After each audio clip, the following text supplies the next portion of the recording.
নমস্কার।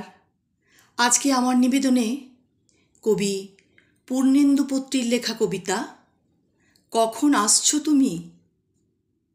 সকল দুয়ার খোলা আছে, নিমন্ত্রণ লিপি গাছে গাছে। গাঢ় চুম্বনের মতো আকাশ নদীর খুব কাছে।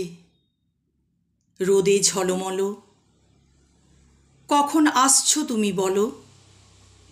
বেলা যায়, দেরি হয়ে যায়, বাসি ফুল বাগানে শুকায়।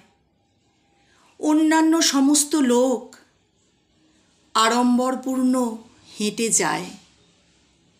দূরের উৎসবে তোমার কি আরও দেরি হবে। আজ ছিল বড় পুণ্যতিথি, সব ঘরে আত্মীয় অতিথি।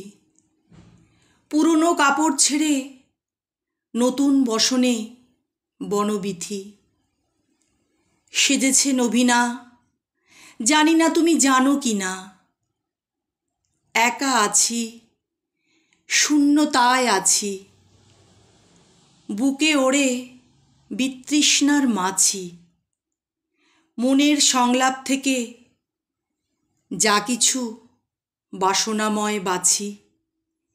জলে টলমল, কখন আসছো তুমি বলো।